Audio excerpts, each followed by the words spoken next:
Oke, bismillahirrahmanirrahim. Assalamualaikum warahmatullahi wabarakatuh. Alhamdulillah, salatu wassalamu ala rasulillah. Amabad, masih bersama Ustadz Azi ya.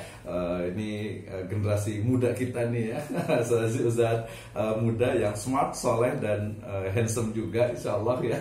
Baik, ini Ustadz Azi, saya mau tanya tentang biasanya nih anak muda itu kadang suka galau nih ya. Artinya itu dengan mungkin kemampuan dirinya gitu ya. Bahkan ada beberapa itu yang merasa dia itu memiliki sifat minder gitu ya. Karena mungkin dia tuh punya banyak kekurangan ya, baik dari kekurangan mungkin dia fisiknya gitu ya, atau mungkin dari face-nya, atau mungkin dari sesuatu yang membuat dia itu tidak nyaman, termasuk juga mungkin dari sisi keluarganya gitu ya, orang tuanya dan lain sebagainya. Jadi pertanyaannya adalah bagaimana nih sebenarnya kita menyikapi dari kekurangan kita nih, baik secara fisik maupun secara psikis. Misalnya saya kulitnya itu agak-agak sawo busuk gitu ya, ya agak sawo matang gitu ya, putih tua lah gitu ya. Nah, kira-kira seperti apa tuh face-nya dan sebagainya gitu. Kira-kira gimana nih Ustadz Aziz nih untuk solusinya nih bagi teman-teman yang mungkin masih minder, masih kurang percaya diri, masih merasa banyak kekurangan dirinya gitu ya. Silakan Ustadz Aziz.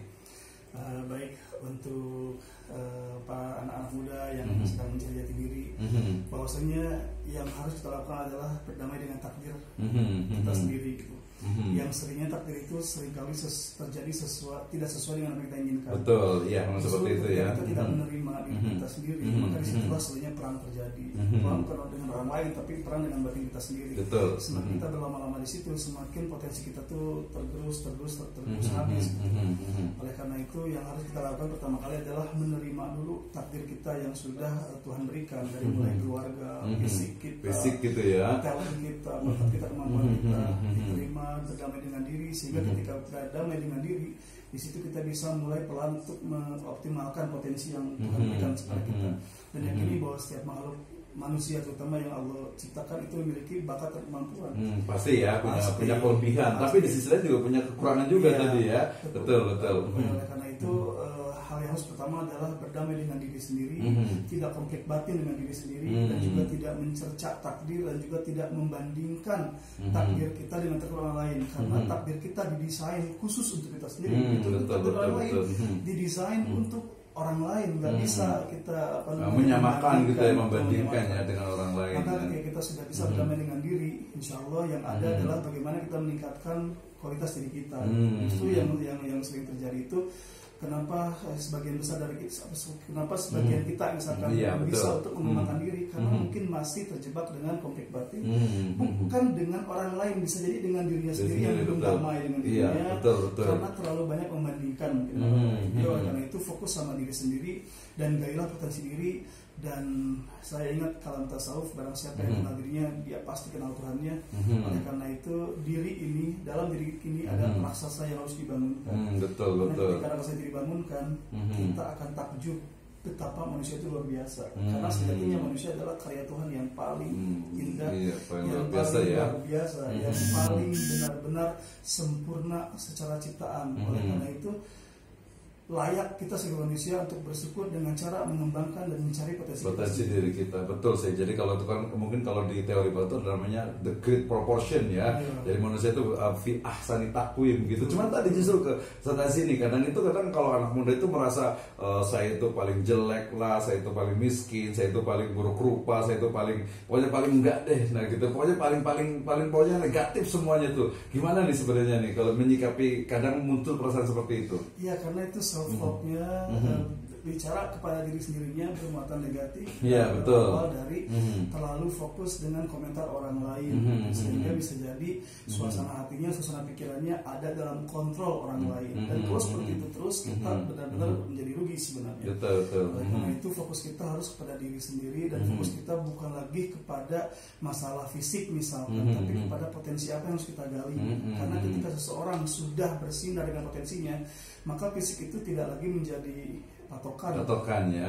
Tapi kalau mamanya nih bentar saya potong nih. Jadi misalnya nih memang seseorang itu dia punya kekurangan fisik nih misalnya gitu ya. Ya mungkin ada yang macam-macam lah ya gitu ya. Ada mungkin yang memang fisiknya itu secara general itu memang tidak cantik, tidak cakep, tidak ganteng gitu ya. Mungkin pas-pasan lah gitu ya. Terus kemudian ada juga mungkin dari sisi mungkin memang Allah takdirkan misalnya dia ada mungkin tunanetra, tunarungu, macam-macam lah gitu, ada banyak kekurangan. Nah, kira-kira apa yang kita bisa lakukan nih Kalau kita memiliki kekurangan baik itu psikis ataupun juga fisikalnya.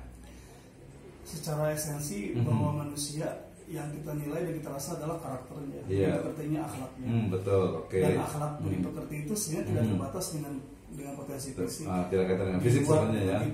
Betul. Oleh karena itu ketika kita bisa memanusiakan diri kita sendiri dengan akhlak yang baik, dengan karakter yang baik, maka itu bisa dirasakan oleh semua orang. Sehingga diri kita selaku seorang manusia benar-benar terlihat kemanusiaannya dari akhlaknya gitu ya. Oke, berarti di Indonesia. Tapi ada satu lagi juga terakhir ya mungkin ya. Jadi kira-kira untuk istilahnya itu apa ya, untuk bisa meraih masa depan ini gitu ya. Jadi untuk menyongsong masa depan, untuk kita bisa meng-create masa depan kita, itu seperti apa sebenarnya itu biar kita tuh pede, biar kita percaya diri bahwa kita bisa loh sampai ke sana gitu. Kita itu bisa meraih apa yang kita harapkan. Terakhir gitu. Kira-kira gimana nih?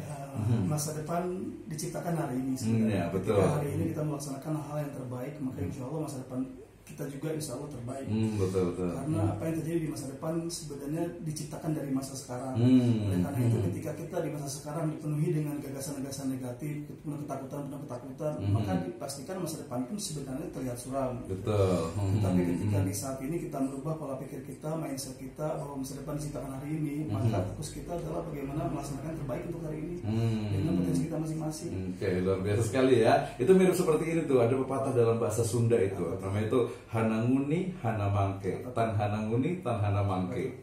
Jadi artinya adanya hari ini itu adalah karena adanya masa lalu, dan adanya masa depan itu adalah karena adanya hari ini. Gitu ya. Artinya kalau kita ingin masa depan itu madrah gitu ya, masa depan cerah, maka ya berarti dari sekarang gitu ya. Dari sekarang kita harus lakukan sesuatu yang do the best gitu kan ya. Nanti maka masa depan itu akan menjadi lebih baik lagi gitu ya. Oke, terus sih luar biasa sekali. Mudah-mudahan kita bisa berjumpa di video-video yang lainnya untuk memotivasi dan memberikan ya inspirasi kepada umat manusia ke semesta ini, dan juga menjadikan mudah-mudahan kehidupan kita akan lebih baik lagi. Demikian, assalamualaikum warahmatullahi wabarakatuh.